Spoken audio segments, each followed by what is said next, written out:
কি হচ্ছে একদম পছন্দের একটা খাবার, চট্টগ্রামের প্রিয় একটা খাবার।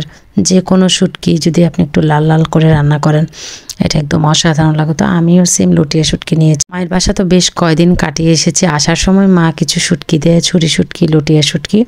তো লটিয়া শুটকি আমি ধুয়ে পরিষ্কার করে নিলাম, আর লটিয়া শুটকির সাথে আলু দিব। তো দুপুরে রান্নাবান্না অনেক কিছু হবে। তো প্রথমে শুটকিটা রান্না করে নিচ্ছি। প্রথমে আমি তেল দিয়ে পেঁয়াজটা দিয়ে দিব। শুটকি রান্না করার সময় বেসিক্যালি একটু রসুনের পরিমাণটা দিলে ভালো লাগে। চাইলে রসুন বাটাও দেওয়া যায়, আমি একটু কুচি করে কেটে দিয়ে দিয়েছি যাতে খাওয়ার সময় আমি একটু ভাতের সাথে মেখে মেখে খেতে পারি। টমেটো দিয়ে দিলাম কয়টা। টমেটোগুলো আসার সময় মায়ে দিয়েছিল যাতে আমি এসে যাতে বাজার করতে না হয়। মায়ের বাসা তো বেশ কয়দিনই ছিলাম, তো মা আসার সময় টমেটো দিয়েছে অনেকখানি, শুটকি সবজি।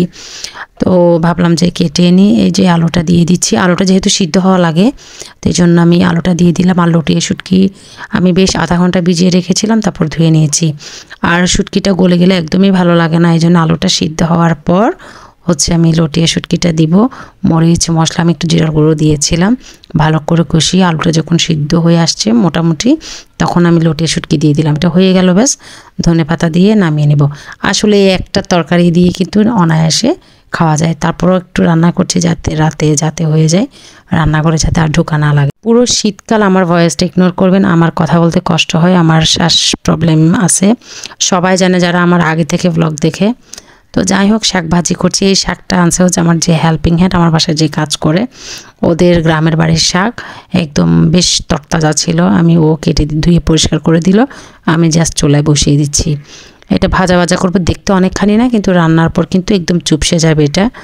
যদিও লাস্ট পর্যন্ত আর ভিডিও করা হয়নি কতটুকখানি হয়েছে, এক বাটি হয়েছে জাস্ট, ছোট যে কাচের বাটি আছে না, ওই এক বাটি। এরপর রান্না করব হচ্ছে ডিমটা একটু হালকা লবণ হলুদ দিয়ে, তারপরে একটু লাল মরিচ দিব। আমি আর ডিমগুলোকে একটু হচ্ছে কেটে দিয়েছি ছুরির সাহায্যে যাতে মশলাটা ঢুকে রান্না করার সময়। লবণ পরিমাণ মতো না ঢুকলে ডিমটা খেতে একদমই ভালো লাগে না। জাস্ট সিদ্ধ করে রান্না করলে ভিতরে একদমই কাঁচা কাঁচা কেমন জানি লাগে। নর্মালি আমার যেভাবে ভালো লাগে, ডিমটা যদি হয় একদম না ভেজে সরাসরি রান্না করা যায় তখন আমার ভালো লাগে। কিন্তু ওই যে আমার হাজবেন্ড তো আবার খাবে না, ও আবার একটু ডিমটা তেলে ভাজলে পছন্দ করে, অনেকে পছন্দ করে, বাট আমার ভালো লাগে না, এই আর কি। একথা আমার ভালো লাগা দিয়ে তো কিছু হবে না, যে কর্তা তার পছন্দ মতোই রান্না করতে হবে। আমিও চাই ও খেয়ে খুশি থাকুক, এটাই। আমি তো কোনো রকম খেয়ে থাকতেই পারি। ডিমটা ভাজার পর আমি তুলে নিয়ে এখানে মশলা, সব রেগুলার যে মশলা সব কিছু দিয়ে কষিয়ে নিয়ে এখন ডিমটা দিয়ে দিয়েছি। রসুন আমি কুচি করে দিয়েছি আজকে, সব বাটা কিছুই দিই নাই। আর এর মধ্যে হয়ে গেল, ধনেপাতা দিয়ে নামিয়ে নেব। এরপরে বেগুন মেখে রেখেছিলাম, হলুদ লবণ আর একটু লাল মরিচ দিয়েছি। আর দেখেন কয়টা পোকাও ছিল বেগুনের মধ্যে। ভাতটাও রান্না করা হয়ে গেছে, আমি এভাবে ছাঁকনির মধ্যে ঢেলে দিই যাতে পানিটা ঝরে যায়। তো আমার হচ্ছে বেশ কয়দিন আগে হাত পুড়ে গিয়েছিল, এই জন্য এই প্রসেসটা করছি মার গালতে গিয়ে। তো এভাবে হলে আর রিস্ক থাকে না ছাঁকনির মধ্যে নিয়ে নিলে। আর এই যে বেগুন ভাজাটা দিয়ে দিচ্ছি, উল্টে পাল্টিয়ে নিব। বেগুনগুলো বেশ বড় বড়ই ছিল, তো আমি ভাবলাম যে কয়টা বেগুন ভাজা করি, আমারটা দিয়ে বেশ ভালোই লাগে শীতকালে একটু।